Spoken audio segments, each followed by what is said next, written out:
Yo, what is good, YouTube? And welcome back to another JC2K video. In today's video, I'm going to be ranking the top 10 best centers in NBA 2K24 MyTEAM.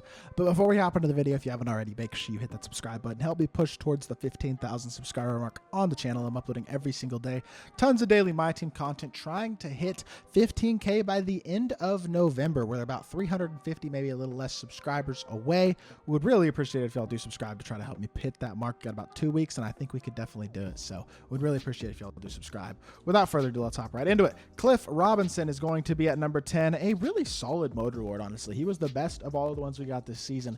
Unfortunately, this season as a whole, motor rewards are really bad. Hopefully that is improved in season 3, fingers crossed. But Cliff is a little undersized at only 6'10", but that's okay. 7'1" wingspan. He's a versatile card with really good speed, basically 80 speed and excel, as well as field ball, 85 driving dunk, 80 standing dunk, 90 interior, 80 block, 85 lateral quickness, 88 perimeter defense, 80 shot 3. He's a super versatile all-around card at the big man spot. Can kind of do everything on the court at least a capable level, which is really, really nice. Not a ton of bigs that can do that right now. He's a super solid all-around card, pretty well-rounded finishing and defensive badge-wise, especially as well. He also has gold claymore, silver catch, and shooting corner specialist.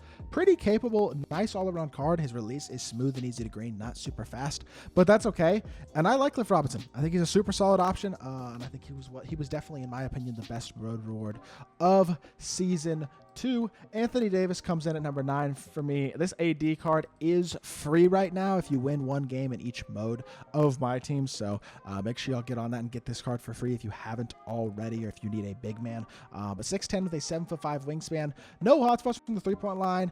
Only 3 gold badges are back down Punisher, chase down his pogo stick, but he's got half anchor post lockdown, dream shake as well, I guess, on Hall of Fame. Decent speed, pretty good shooter with a decent release. The badges aren't there, but the release and sprint 3-ball rating are good enough to where he's a very consistent shooter. Defensively, he's a really good defender, and he's super athletic. 85 standing and driving dunk is more than what you, it's basically what you need to dunk the ball consistently, and I like that.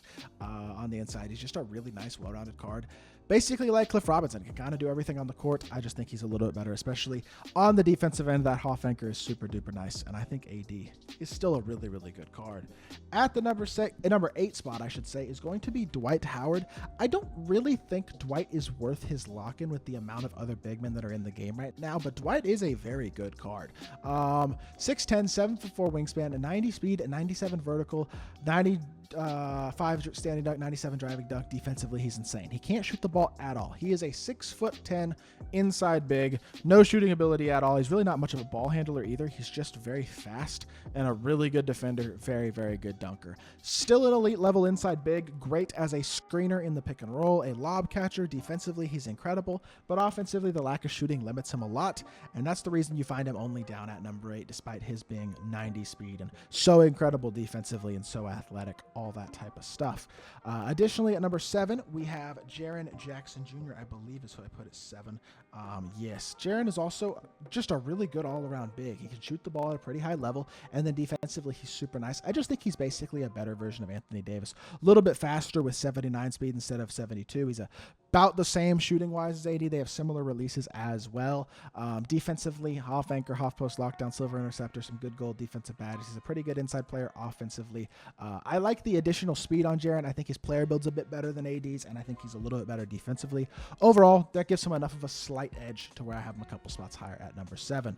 Chris Bosh gets the number 6 spot. Bosh is an incredible gauntlet card. He was the gauntlet reward in season 1, obviously, and has been absolutely phenomenal in a lot of squads. He's finally starting to slip out of my lineup just a tiny bit, but he's still incredible. 6'11", 7'3" wingspan, 80 speed, 83 3-ball, pretty decent dunker, good interior defender, 87 interior, 79 lateral isn't bad either. All of his badges are upgradable, which is a huge W. I never super juiced my Bosh. I definitely upgraded him and have added some badges to him, but nothing too insane. But if you wanted to, you could really make him incredibly good by boosting up a bunch of his badges. Release-wise, not as good as last year, but still pretty solid. Once you figure out the release, it's just a little bit longer visual cue than people expected with him when he first came out, but I think people have figured out his release, and it's definitely a very solid one. Bosh is a great card. Number 5, gonna go Chet Holmgren. Chet would be number 3 if he had higher than 48 strength. If he had an 80 strength, even a 75 strength probably, he'd be the number 3 center in the game, but the 48 strength makes him a liability on the interior against a couple of the top dominant inside bigs of the game. He's still a very, very good catch and shoot shooter, very good speed for a center, capable dunker and very, very good defender in every other way, pretty much. The problem is, obviously, that on the interior, he's going to get drop stepped. He's going to get dominated on the boards a little bit. When he's matched up at center, against opposing center, especially a inside center like a Shaq, a Wilt, a Dwight, a Giannis, Embiid, those types of guys, he's just going to get dogged out on the interior, and that is the biggest flaw with Chet Holmgren, but really also the only major flaw with Chet Holmgren at all. Everything else about the card is phenomenal, and that's why he maintains a top 5 spot. Shaq gets the number 4 spot.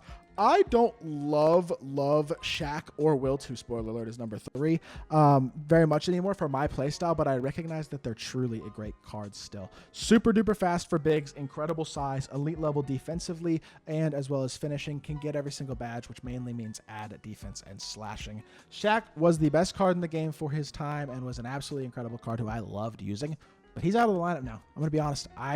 The inside center, I just closed my top 10. Whoopsie daisy. I've never done that before. But the inside center thing, for me at least, is just not really doing it anymore.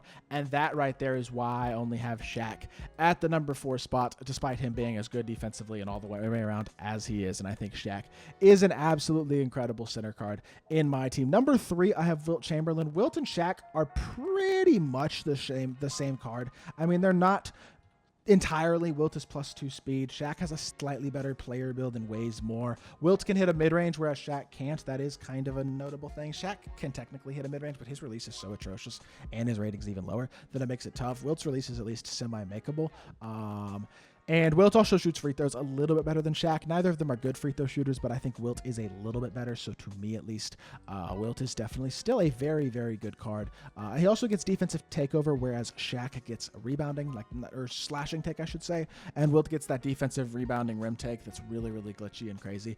So that's super duper nice. And that gives Wilt a couple small things that give him a slight edge over Shaq. Number 2 is Embiid. Embiid, you're losing out on some speed and a little bit of interior ability versus Shaq or Wilt if you use this Embiid, but what you're gaining is the ability to shoot the 3 ball. 77 shot 3, silver catch and shoot and claymore. Not an incredible release, but good enough that I can hit pretty consistent with him. Defensively, he's still very good. He's still very good on the interior. Off masher, post spin and rise up. Off anchor, box up, he's post lockdown. Still an elite level interior big. Defensively, he holds his own more than well enough defensively against Shaq and Wilt, and the fact that he can stretch the floor and they can't just opens up so much more offense, which makes him pretty easily over those 2 guys in my head. And the number 1 is simply just Giannis. He's just so good. A true 7-footer, incredibly lanky player build.